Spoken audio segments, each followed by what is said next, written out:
Muy buenos días. Han sido días difíciles estos, hemos pasado por momentos de enfermedad, muchos amigos nuestros están enfermando, nosotros mismos no hemos estado muy bien de la salud, sin embargo, en esta mañana quiero preguntar si somos capaces de sentir gozo en la prueba. Nosotros somos los pastores John Jairo y Cielo Escobar, somos de la Iglesia Internacional Adoración, ubicada en el barrio Puente Largo, en Bogotá. Entonces, como les decía, vamos a ir a la Biblia en Santiago 1, 2, 3. Hermanos míos, ustedes deben tenerse por muy dichosos cuando se vean sometidos a prueba de toda clase. Pues ya saben que cuando su fe es puesta a prueba, ustedes aprenden a soportar con fortaleza el sufrimiento. El pasaje de hoy parece demandar algo imposible de llevar a cabo. ¿Cómo es posible sentir gozo estando en medio de una prueba? ¿A quién se le ocurre que podamos siquiera considerar estar alegres cuando el dolor ha llegado a nuestras vidas en forma de un accidente o una enfermedad o un problema familiar o cualquier otra noticia? ¿Por qué el apóstol Santiago exhorta a sus lectores a hacer algo que parece ser imposible de lograr? En primer lugar, la palabra de Dios es muy clara en cuanto a lo que podemos esperar en esta vida aún después de haber aceptado a Jesucristo como Salvador. Jesús advirtió a sus discípulos: en el mundo tendréis aflicción. Sabemos que en algún momento de nuestras vidas tendremos que enfrentarnos a algún tipo de prueba dolorosa. La pregunta sigue siendo: ¿cómo podemos regocijarnos cuando estamos en medio de esa prueba? Jesús, después de advertir a sus discípulos que en el mundo encontrarían aflicciones, les dijo: pero confiad, yo he vencido al mundo. Confiar es la clave para una vida victoriosa, una vida en la que podamos sentir gozo y paz en medio de la prueba. Para aquel que no ha conocido a Cristo, esto es totalmente imposible. Pero cuando hemos llegado a conocer al Señor a través de la lectura de su palabra y la oración, la respuesta es diferente, porque hemos aprendido que es a través de nuestras aflicciones que Cristo se manifiesta en nuestra vida con todo su poder. Si viviéramos vidas libres de dificultades, ¿qué necesidad habría de la ayuda de Dios? Es precisamente por la existencia de las pruebas y de los sufrimientos que llegamos a sentir la necesidad de clamar a nuestro Padre Celestial por su ayuda, y así experimentamos su amor y su poder. La Biblia nos narra a Daniel en el capítulo 3 que el rey Nabucodonosor amenazó a 3 jóvenes judíos con echarlos al horno del fuego ardiendo si no adoraban la estatua de oro que él había mandado construir. Estos jóvenes, confiando plenamente en el Dios Todopoderoso, le contestaron al rey: he aquí, nuestro Dios, a quien servimos, puede librarnos del horno de fuego ardiendo, y de tu mano, oh rey, nos librará.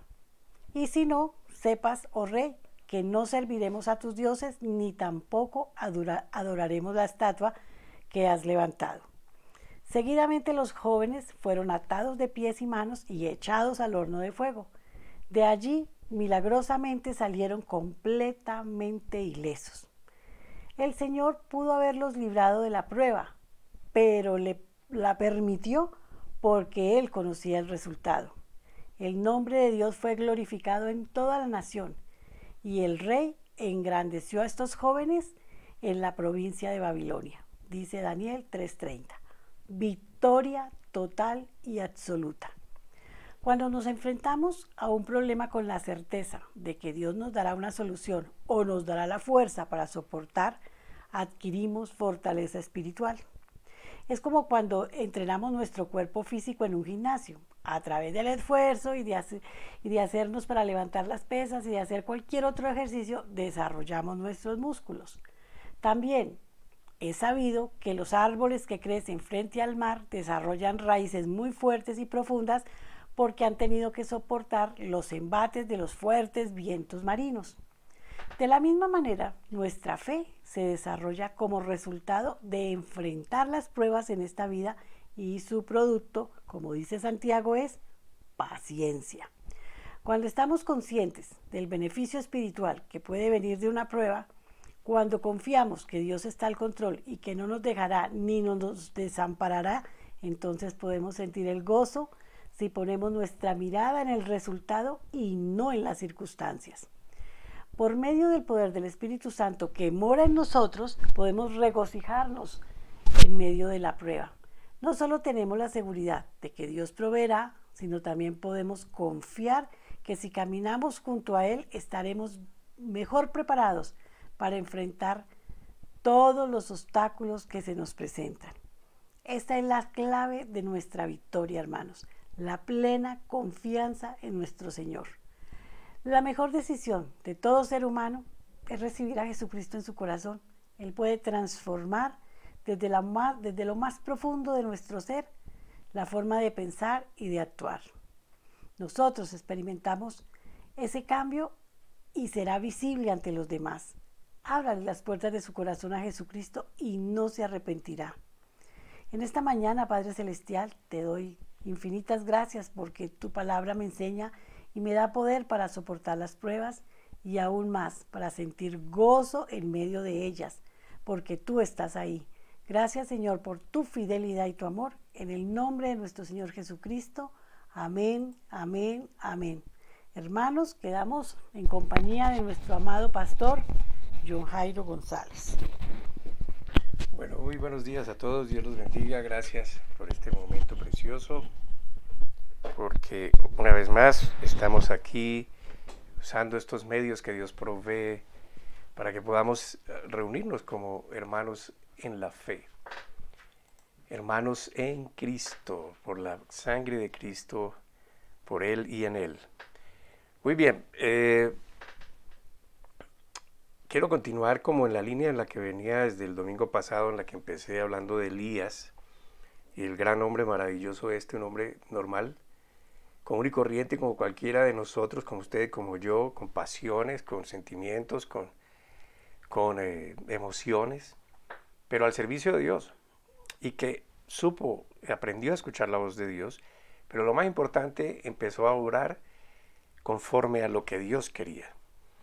Y eso lo hizo poderoso frente a los ojos de los hombres, es decir, él mostró el poder de Dios frente a los hombres, porque siempre estuvo ahí, en la presencia de Dios. Y la Biblia dice que nosotros somos más que victoriosos en Cristo Jesús. Ahora mi pregunta, y lo que yo quisiera inducirlo a pensar ¿es usted realmente victorioso? ¿Usted cree que es victorioso en Cristo Jesús?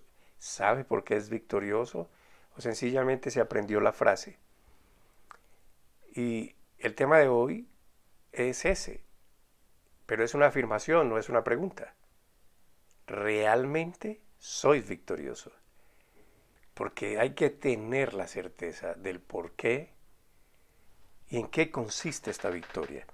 Así que los invito a que oremos, por favor, a que abra su corazón, se disponga para este momento. Permita que la palabra de Dios llegue allá a lo más profundo de su ser. Y si esto es lo que usted busca para ser una mejor persona, pues deje que ella trabaje allí donde tiene que trabajar. Usted tiene una responsabilidad conforme a esto, y es dejar que su naturaleza acostumbrada, lo que usted ha sido siempre, reciba una transformación, sufra esa transformación. Ese es el deseo de Dios, para que de esa manera usted pueda saber qué es lo que Dios quiere hacer. Así que vamos a orar por esto. Señor, gracias por tenernos en tu mano, gracias por traernos hasta hoy, y sabemos que vamos a seguir siendo llevados en tu mano, Señor. Y nada nos ha faltado. Gracias porque, aunque a veces, como decía la meditación de mi esposa, tenemos aflicciones y cosas, esto no limita nuestra fe, esto no impide que sigamos creyendo. Creemos, Señor, que en lo que tú dices, en lo que tú has hecho, en lo que tú has prometido, Señor, para todos aquellos que hemos creído en tu palabra. Y yo te ruego solamente, Señor, que esta palabra que tú nos permites hoy pueda llegar a lo más profundo del ser de cada persona y quiebre lo que tenga que quebrar, penetre hasta donde tenga que penetrar y deshaga lo que tiene que deshacer, Señor, para que sea tu verdad la que vivifique los espíritus y el alma de cada uno. En el nombre de Cristo Jesús. Amén. Realmente soy victorioso. Mire, hay una de las cosas, hay algo que me gustaría resaltar porque me parece una buena introducción para el tema. Algo que de lo que más impacta a una persona cuando asiste a una iglesia cristiana por primera vez es la capacidad de los que están allí de recitar versículos de la Biblia, la manera en cómo oran, en cómo cantan. Y la gente que va por primera vez los mira y se impactan realmente. Se sorprenden al darse cuenta del conocimiento que los cristianos en su gran mayoría tienen de la palabra de Dios, porque recitan los versículos con mucha facilidad. Realmente a mí en mis comienzos esto también me impactó y yo me daba cuenta que ellos eran aplicados a su fe, que no eran tanto una apariencia de buenos, sino que se preocupaban en estudiar su creencia. Y a propósito de estudiar su creencia, quisiera aquí como hacer un paréntesis así cortico, que yo lo invitaría a que usted lo haga, que siempre trato de sugerirle a todas las personas que lo hagan. No diga que usted cree en Dios o en lo que cree solo porque usted piensa que cree. Cuestione lo que usted cree, cuestione su fe, sepa la razón por la cual cree en lo que cree, cuál de dónde viene, cuál es su fundamento, de dónde procede su creencia, en qué consiste ella, cómo aplicarla en su vida, para qué le sirve y hacia dónde lo lleva. Ok, ya cerrando paréntesis y volviendo a mi introducción, entonces yo veía que los hermanitos en la fe estudiaban, aprendían los versículos, sus charlas incluían versículos bíblicos continuamente, se reunían prácticamente todos los días, 2, 3 horas, a estudiar, a orar, a meditar, a cantar. Pero yo pude notar que en la mayoría de sus rostros no había o no se reflejaba lo que sus palabras expresaban. Pude entender que era más un ejercicio intelectual que una vivencia propia. Ahora, no estoy hablando de su fe en la salvación, porque gracias a Dios esto es algo sencillo. La salvación es para todos. Dios murió por todos en la cruz y amó a todo el mundo. No es que va a amar a la gente, amó a todo el mundo. Y solamente el que crea en esto pues es salvo. Eso es lo que dice la palabra de Dios. Entonces yo lo que estoy hablando es de la parte integral de la salvación. Es decir, si entendemos lo que significa ella, si entendemos el amor desbordado de Dios hacia nosotros y todo lo que costó la salvación de cada uno de nosotros, entonces esto nos debería invitar a investigar por qué Dios me amó tanto. Y cuando empiezo a estudiar por qué Dios me amó tanto, comienzo a darme cuenta de que esto trae muchas más cosas. Y las cosas que trae son para mi beneficio, si yo las aplico en mi vida, si yo aprendo a vivir como como dice Dios. Y entonces, cuando yo hablo de que ellos repetían versículos y hacían y tenían cosas y no se les notaba, era porque realmente no había una vivencia plena conforme a la fe en la palabra de Dios. En no solo usarla como un simple mensaje, sino en vivir de acuerdo con la realidad que va contra muchas veces nuestra lógica, pero que es la verdad de Dios para el que cree.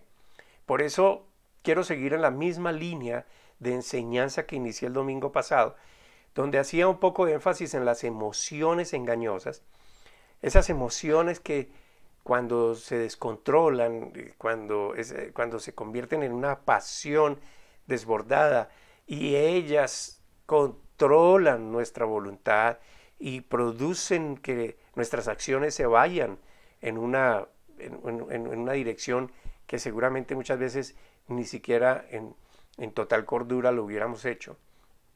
Y cuando dejamos que ellas se apoderen de nosotros y actuamos bajo ese poder, la mayoría de las veces nos lleva por caminos desastrosos o a tomar decisiones equivocadas con muy graves consecuencias para nuestras vidas.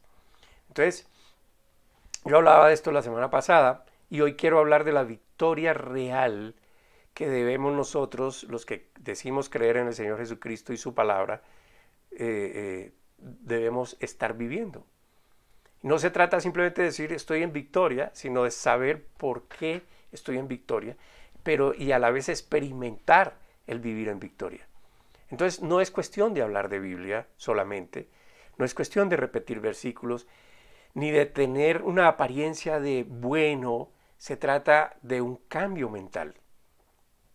Cuando yo hablo de esto, muchas personas peyorativamente me decían, entonces usted se dejó de lavar el cerebro. Y yo les digo, sí, totalmente. Y ojalá me lo siga lavando el Señor, porque le he metido mucha porquería durante todos los años de mi vida y he dejado que esa porquería sea la que impere en mis acciones y que domine mis emociones y mis sentimientos y por supuesto mi voluntad. Y todo eso debe salir, porque quiero que la palabra de Dios se introduzca aquí. La palabra de Dios me hace libre, la palabra de Dios me trae gozo, la palabra de Dios me trae esperanza, la palabra de Dios me trae sanidad, la palabra de Dios me trae prosperidad en todos los aspectos de la vida. Prosperidad conforme a la voluntad de Dios y no conforme a la voluntad del hombre. Porque el hombre, el sinónimo de prosperidad es ser corrupto. Porque para poder lograr tener todo lo que quiere, se tiene que corromper. Entonces, por supuesto, que para lograr esto, para lograr que salga la porquería y entre la verdad de Dios, hay 3 cosas importantes que yo quisiera recomendarle a usted que tenga en cuenta. Bueno, tal vez 4. Primero, saber que Dios ya habló por medio de la ley, por medio de los profetas, por medio de Jesucristo, por medio de los apóstoles y ahora por el Espíritu Santo. Segundo, poner atención perfecta a lo que Dios ha dicho. Es decir, no querer darle un sentido diferente al que Él quiso darle a la palabra, a su mensaje, a su verdad, y para eso es necesario estudiar la palabra. Porque cuando le damos una interpretación diferente a la que es, entonces comenzamos a desviar a la gente, a irnos por caminos engañosos, caminos de legalismo o de vivir por obras. Y no se trata de eso. Y tercero, obrar de acuerdo con lo que usted ha entendido sobre lo que Él ha dicho. ¿Por qué lo digo de esta manera? Porque no todas las veces cuando usted está estudiando o leyendo, entiende lo que lee. Esto es un proceso y en la medida en que usted vaya creciendo, usted va a poder comer más sólido. Y cuarto y último, nada de esto que le estoy diciendo va a ser posible si usted no cree. Porque hoy estos tiempos se destacan mucho más porque la gente no cree en la Biblia. Y no cree que la Biblia es inspirada por Dios, escrita por hombres, pero inspirada por Dios en los hombres. Y que es la palabra de Dios. Entonces, es necesario creer. Entonces, el domingo pasado hablaba sobre Elías, este gran profeta de Dios, un hombre común, un hombre como usted, como yo. Nada especial tenía él que Dios se hubiera fijado para tenerlo en cuenta, para escogerlo como profeta. ¿Amén? Un hombre que con pasiones seguramente muy similares o iguales a las nuestras, con debilidades como las que cualquiera de nosotros puede tener. Y lo que pasó con Elías es que creyó a Dios e hizo lo que Dios le pidió que hiciera.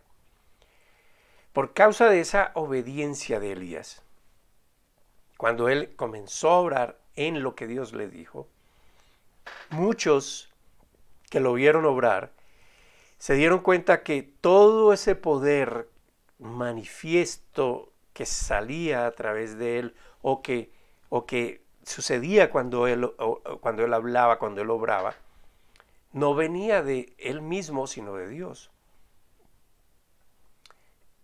Un Dios al cual él nunca tuvo vergüenza de mencionar, ni de enseñar, de clamar delante de los hombres. Un Dios que él siempre estuvo manifestando. Y él siempre decía, delante de Jehová estoy. Y cuando la gente vio lo que pasaba, todos se dieron cuenta que el Dios de Elías era realmente el Dios poderoso, el Dios verdadero, el Dios justo y misericordioso. Si usted quiere informarse un poco más sobre esto, lea la historia, esa historia que le estoy hablando de Elías. Busque ahí en Primero de Reyes, en el primer libro de Reyes, capítulo 18. Perdón, y usted va a encontrar allí esta historia donde Elías se enfrenta con los profetas de Baal y él solo contra todos ellos y hacen un sacrificio cada uno. El grupo de los profetas de Baal contra Elías solo. Bueno, solo entre comillas, porque él estaba en la presencia de Dios y Dios estaba con él.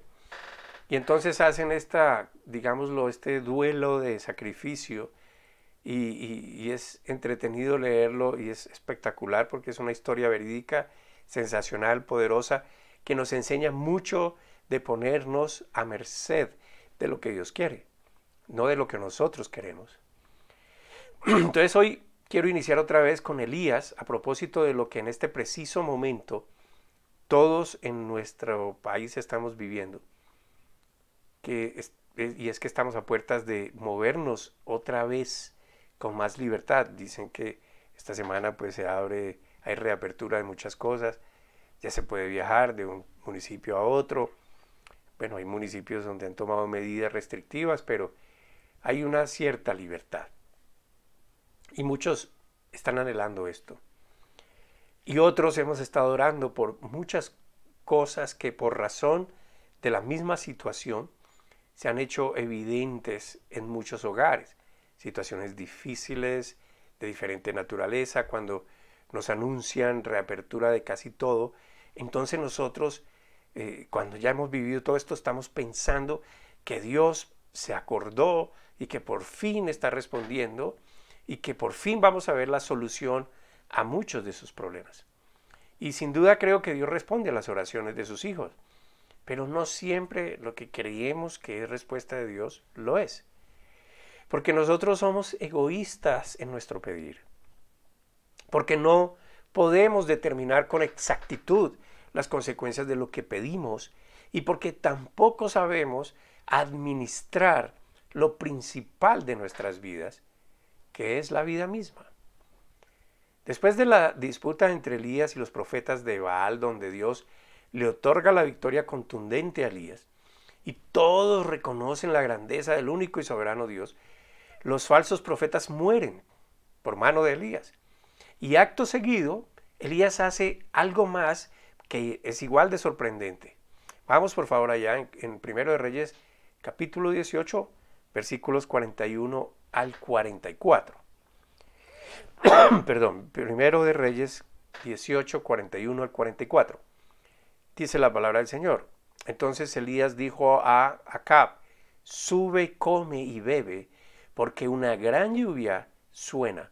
Y Acab subió a comer y a beber, y Elías subió a la cumbre del Carmelo, y postrándose a tierra, puso su rostro entre las rodillas. Y dijo a su criado: sube ahora, y mira hacia el mar. Y él subió y miró y dijo: no hay nada. Y él le volvió a decir: vuelve 7 veces más. Y a la 7ª vez dijo: he aquí una pequeña nube, como la palma de la mano de un hombre, que sube de la mar. Y él dijo: ve y di a Acab: unce el carro y desciende, porque la lluvia no te ataje. Elías sabe que es tiempo de que la lluvia vuelva. Ya han pasado los 3 años y medio que dijo que no habría lluvia. Y sabe, y como él está hablando de parte de Dios y está haciendo lo que Dios le dice, sabe que Dios cumple lo que dice.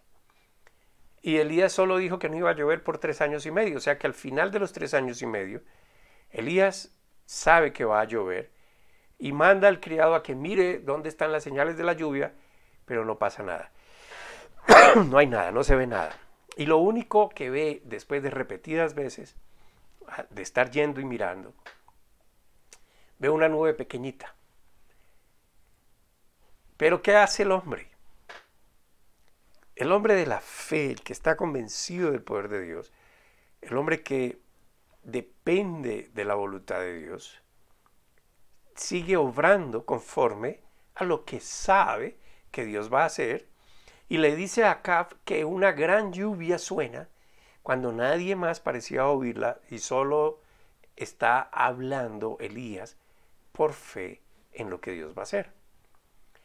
Luego le dice a su criado que mire y el criado va y mira y va 1, 2, 3, 4, 5, 6, 7 veces. Y al final, a la séptima vez, él puede solo ver una nube pequeñita. Y Elías ha estado anunciando una gran lluvia. Pareciera que Dios no responde. A veces parece que Dios no escucha las oraciones. Parece que Dios se ha olvidado de sus promesas. Y oramos y nada pasa. Una y otra vez y otra vez. Y 7 veces más y nada pasa. Y parece que nada asoma y parece que no vemos nada. Pero el hombre de fe persevera como hace Elías, como hizo Elías. Miren que ustedes, noten que cuando dice la escritura que Elías, cuando llegó a este sitio, simplemente se postró allí y yo estoy seguro que él lo que estaba haciendo era orando. A pesar de las circunstancias, a pesar de no ver nada, él seguía insistiendo y él seguía creyendo. Perseveró, no desmayó. Y aun cuando otros no ven, cuando no oyen ni sienten, ni se mantienen, ¿qué es lo que estaba haciendo Elías? Se mantuvo orando en la fe de Dios. No en lo que él quiso, en lo que Dios quiso, en lo que Dios había dicho. Tal vez algunos habrán pensado que la fe de Elías estaba fallando. ¿Quién sabe qué pensamientos tendría el siervo de Elías? O los que estaban allí mirando. Pero ¿cuál era la realidad para Elías? La realidad es que él se mantuvo en lo que creía, en lo que sabía, perseverando a pesar de que no se veía prácticamente nada. Mire, hermano, cuando la Biblia nos invita a que oremos sin cesar, no nos está diciendo que oremos por cualquier cosa que querramos, que Dios nos la va a otorgar. Esto no es así. Dios nos va a dar lo que Él sabe que es bueno para nosotros. Y nosotros tenemos que saber qué fue lo que Dios hizo, que es bueno para nosotros. Y sobre esto oramos.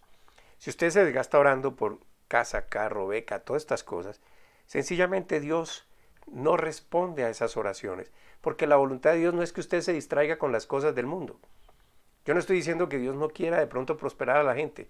Claro que sí, pero la Biblia es clara cuando dice que si nos ocupamos de entenderlo a Él, de conocer su reino, de cómo funciona todo esto, Él se va a ocupar de las cosas que necesitamos para vivir aquí en la tierra. Entonces algunos oran 1, 2, 3, 4, 5 veces y no pasa nada. Y Dios sencillamente, como siempre lo hace, porque Él básicamente lo que hace es mirar nuestra fe, está viendo si realmente usted quiere lo que está pidiendo o si va a ir detrás de otras cosas. En algunas oportunidades oramos y Dios manda el fuego del cielo rápidamente, como hizo con el sacrificio de Elías. Pero otras veces no, porque es su entera potestad. 7 veces más. No habían visto nube alguna durante 3 años y medio. Recuerde que hubo sequía. Y cuando la ven, casi que ni la ven, la nube que se asoma es una nube muy pequeña. Una nube que no parece que traiga el agua que dice Elías de la gran lluvia. La viuda pensó que no alcanzaría la última comida que tenía para ella y sus hijos. Y sin embargo nunca acabó de comer, todos los días tuvo y para alimentar al profeta. El gigante no creyó que un jovencito fuera a vencerlo, pero el jovencito, parado en la fe de Dios, lo venció. La gente no creyó a Noé que vendría una gran inundación que destruiría todo. Y todos se ahogaron. Sencillamente porque se demoró 120 años. Los discípulos, cuando estaban con Jesús y predicándole a la multitud, dudaron que 5 panes y 2 peces pudieran alimentar más de 5,000 personas. Hoy la gente no cree que Dios es real y que sencillamente dicen nada va a pasar porque pueden seguir viviendo como quieren vivir y no ha pasado nada. Ignoran la palabra de Dios. Y Dios es real y Dios es verdadero. A veces las cosas pequeñas, como la nube, el tamaño de una palma, no parecen respuesta de Dios a nuestras necesidades. Eso no era lo que yo estaba esperando. Y usted ora por su salud y nada pasa. Eso no es lo que estoy esperando, Señor. Y usted ora por su situación económica y de pronto se ganó una comisión que no representa nada. Y usted dice, ¿tanto esfuerzo por esto? Pero escuche, hermano, no se base en lo que usted ve. Porque una nube pequeña fue capaz de traer una gran abundancia de agua sobre la tierra. Lea la historia completa. Permítame hacer un paréntesis pequeño sobre los profetas antes de continuar. Y lo quiero traer porque en esta semana me hicieron esa pregunta. ¿Cómo saber dónde ir?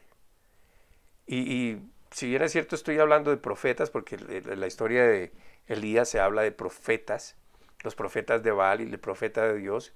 Los profetas de Baal simplemente son engañosos, mentirosos, son falsos.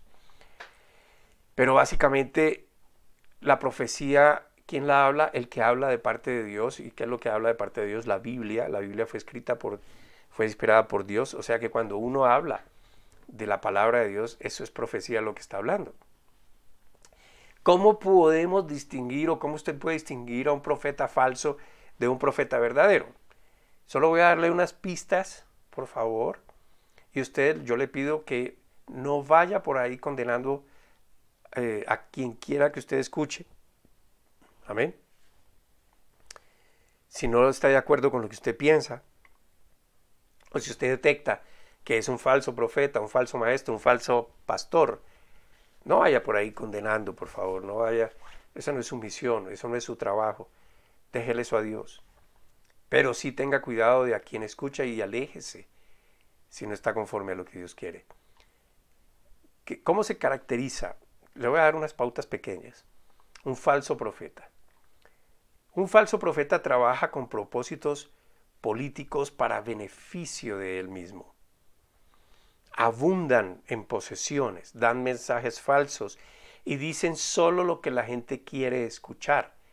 Dirigen a la gente a anhelar las cosas que son del mundo y a que se apeguen a ellas, haciendo que el amor de ellos se desborde hacia eso que sencillamente es pasajero. Esas son unas características de un falso profeta o un falso maestro. ¿Cuáles son las características de un verdadero profeta?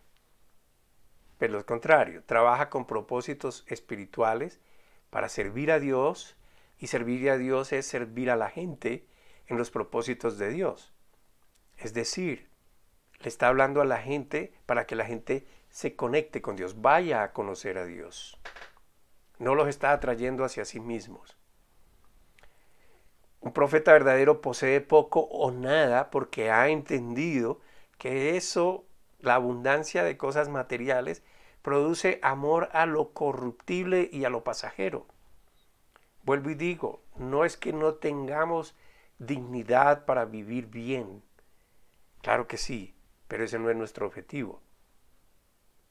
Un profeta verdadero solo da mensajes verdaderos aun cuando no sea lo que la gente quiere escuchar, porque no crea falsas expectativas. No le importa no ser popular. Muy bien, entonces este profeta de Dios, este profeta verdadero de Dios, Elías, sabiendo que Dios es fiel a sus promesas, lo que hizo fue perseverar en la oración esperando la manifestación ¿de qué? De la abundancia de agua en su tiempo señalado. Así se lo había dicho Dios. Él lo que vio fue una nube pequeña, pero él sabía que esa nube pequeña traía abundancia de agua. Pero las emociones, aquellas que son enemigas, son poderosas cuando le damos rienda suelta a ellas en contraposición a la fe en Dios. Y Elías, este hombre del que he estado hablando, un hombre como nosotros, poderoso en las manos de Dios, también fue objeto de esas traicioneras emociones que pueden sucedernos a cualquiera de nosotros si no confiamos completamente bien en quien creemos. Siga leyendo, por favor, en el capítulo 19, Primero de Reyes 19, versículos 1 al 4. Primero de Reyes 19, versículos 1 al 4. Perdón. Cuando Acab le contó a Jezabel todo lo que Elías había hecho y cómo había degollado a los profetas de Baal, Jezabel mandó un mensajero a Elías a que le dijera: que los dioses me castiguen, y más aún, si mañana a esta misma hora no te he cortado la cabeza como lo hiciste tú con los profetas de Baal. Al verse en peligro, Elías huyó para ponerse a salvo. Se fue a Beerseba, en la región de Judá, y allí dejó a su criado. Se internó en el desierto, y después de caminar todo un día se sentó a descansar debajo de un enebro. Con deseos de morirse, exclamó: Señor, ya no puedo más, quítame la vida, pues no soy mejor que mis antepasados. ¡Wow! Tremenda declaración. Jezabel, la esposa de Acab, estaba furiosa por la muerte de sus profetas, porque estos profetas le habían dicho todo lo que ella quería escuchar, profetizando su futuro de poder y de gloria. Y muchas veces nosotros vamos a las iglesias para que nos digan eso. Usted va a ser millonario, usted va a tener poder, usted va a hacer esto, usted va a hacer lo otro, ¡Wow! Y por eso seguimos yendo a la iglesia. Esto hizo Jezabel, pero como le mataron a los hombres que le estaban trabajando el alter ego, el trabajo de ellos era endiosar al rey y a la reina y ayudar a su perpetuo reino, a perpetuar su reino, a que siempre fueran recordados y por todo lo que tenían y por lo que eran y etcétera. Y eso era el trabajo que hacían estos hombres y fueron muertos por Elías. Y por eso viene la amenaza de la mujer. Pero además Jezabel se enojó también porque la gente que la apoyaba había sido eliminada y su orgullo y autoridad habían sido dañados. Como Elías causó la muerte de los profetas, entonces se convirtió en un estorbo para Jezabel, porque siempre estaba prediciendo oscuridad y fatalidad contra los planes que ellos tenían. Debido a que Jezabel no pudo controlar las acciones de Elías, entonces lo que hizo fue un voto para matarlo. Perdón. Seguramente Elías estaba experimentando la intensidad de la fatiga que produce sus dos grandes victorias espirituales de las que estábamos hablando. La derrota de los profetas de Baal y la respuesta a su oración por la lluvia. Y bueno, en fin, tal vez esto lo trajo un agotamiento físico, quién sabe.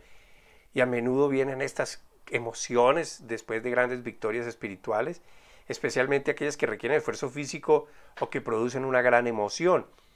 Así que cuando se sienta Elías deprimido después de una gran experiencia espiritual, o usted se pueda sentir así, mi querido hermano, después de que ha habido algo tremendo, recuerde que el propósito de Dios para su vida todavía no se ha terminado.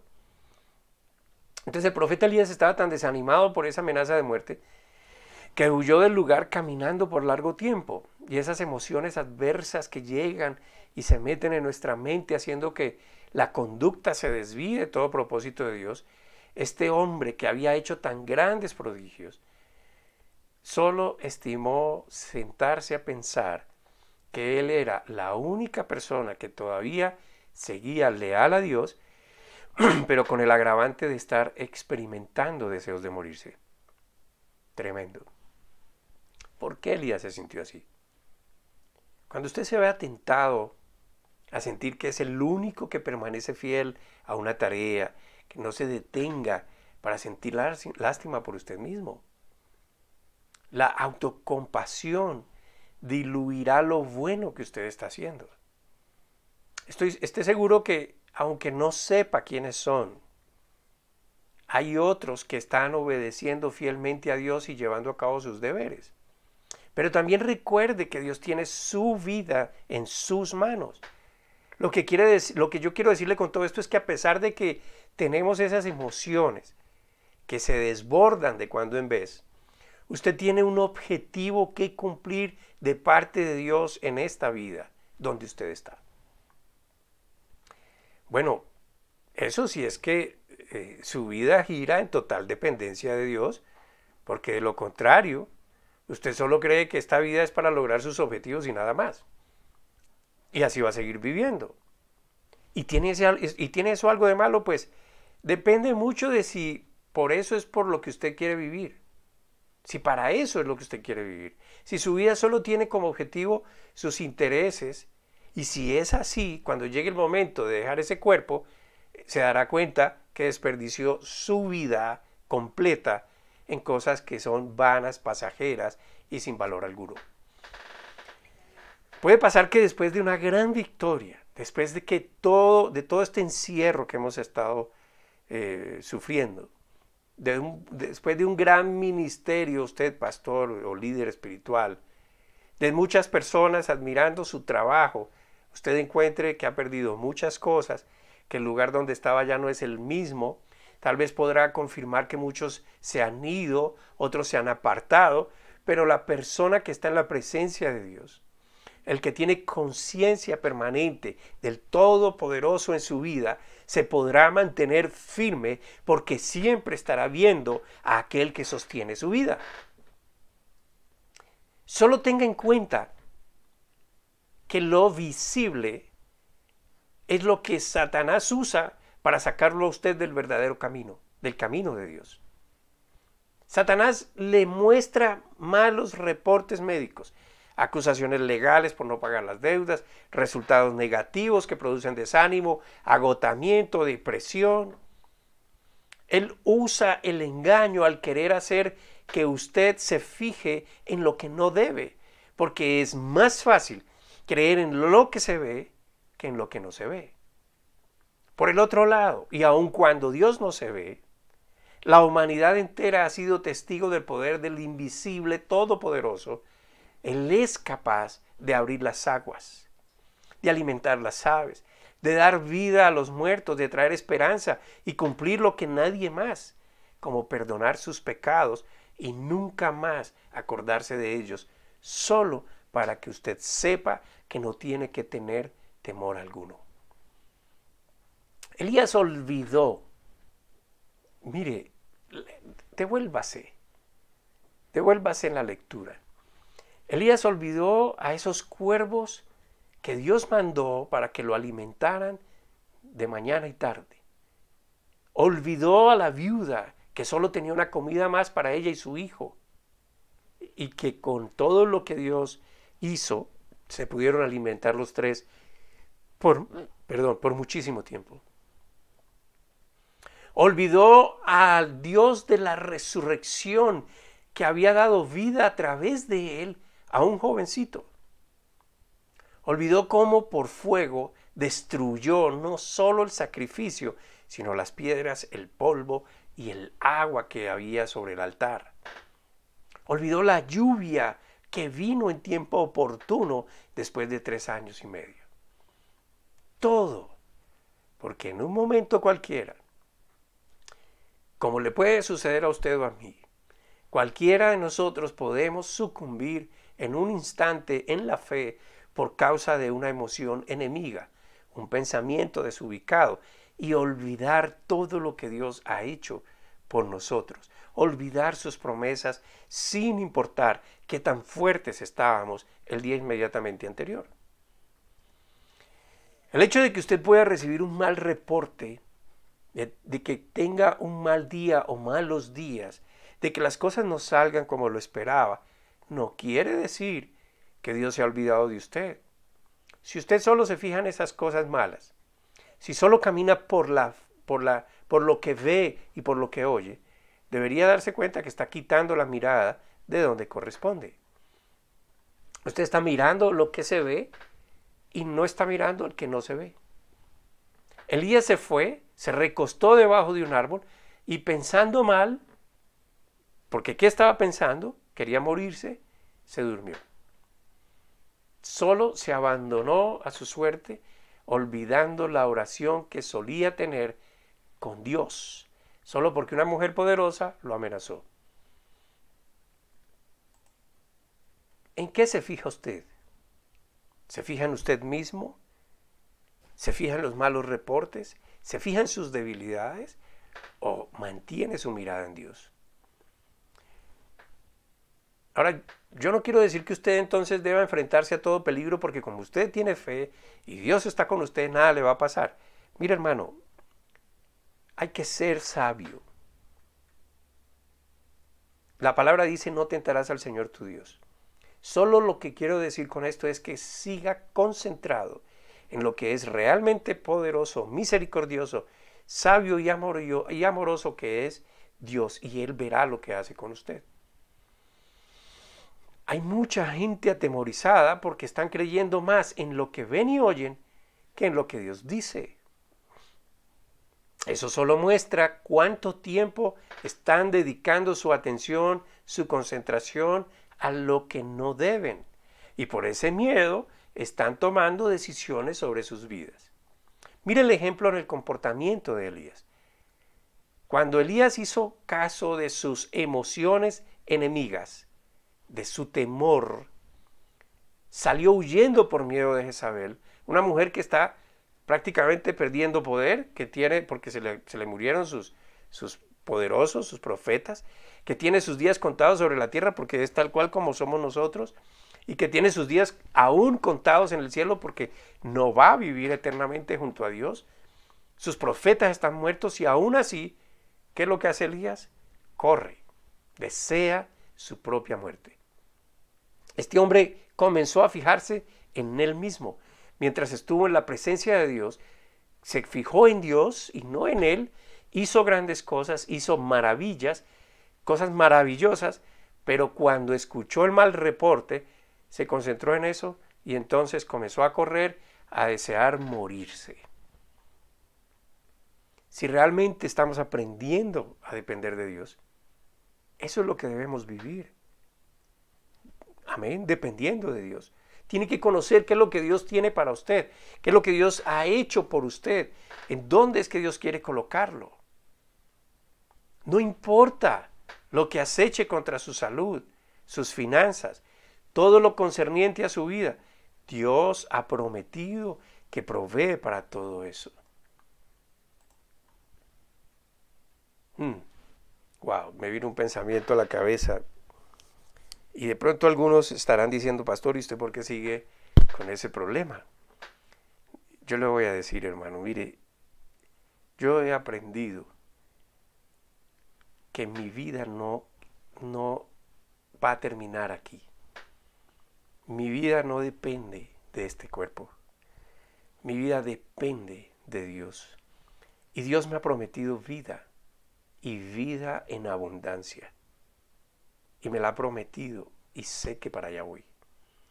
Mi fe no depende de si el cuerpo se deteriora o no. Si se deteriora y sigue deteriorándose, gloria a Dios, voy a ser librado de este cuerpo corruptible. Amén, esa es mi fe. Usted no se fije en mí, fíjese en Dios. Usted no se fije en lo visible, fíjese en Dios. Usted no se fije en el siervo, fíjese en el maestro. Eso es lo que usted debe hacer. Que su fe no decaiga porque el pastor no está completamente sano. Entonces usted está fijándose en su fe a través mío. Está mal. Mire, una característica especial de este tiempo en cuarentena es que por causa de todas las amenazas a la vida, las finanzas, la libertad de moverse, de relacionarse, mucha gente comenzó a interesarse debido a todo esto por las cosas de Dios, de aprender lo que la Biblia dice. Y eso es muy bueno. Y gloria a Dios porque he podido participar de unas experiencias maravillosas. Pero viene la reapertura. Y la gente va a volver a lo que antes hacían. Y esto simplemente lo que puede significar es que también se olviden de Dios. Hasta ahí llegó mi necesidad de Dios. Tal vez vamos a ver esas cosas. Y entonces, ¿cómo va a ser su respuesta? Solo recuerde que hay emociones que impiden que usted sea realmente victorioso. Porque lo van a distraer. Porque van a hacer que su concentración se desvíe a lo visible y olvide al invisible. Tenga cuidado solamente. Concéntrese en lo que es bueno, en lo que es recto, en lo que es agradable, en lo que es digno de honra, de gloria, de alabanza, en lo que es verdadero, en lo que es justo.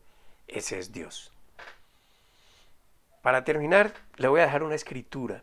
Y yo sé que usted es curioso porque usted ha venido retando su fe, usted ha venido retando su mente natural. Y ha venido leyendo el libro de Romanos despacio. Y lo invito a que si tiene preguntas me escriba. Al final va a poder ver la información dónde puede escribir. Lo voy a dejar con este versículo en Romanos capítulo 8, versículo 37. Antes, en todas estas cosas, somos más que vencedores por medio de aquel que nos amó. Conoce a quién te amó y de qué manera te amó, que dio su vida por ti, Jesucristo. Vamos a orar. Vamos a darle gracias a Dios. Tengo mucho para darle gracias a Dios.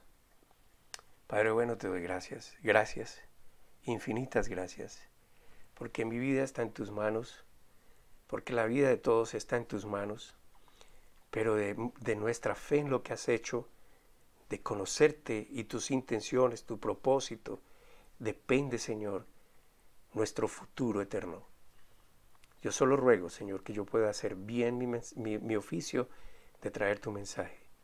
Y ruego que tu mensaje, Señor, llegue a lo más profundo de cada ser, de cada persona. Y estas personas puedan conocerte, a ti y a tu Hijo Jesucristo. Amén. Una feliz semana.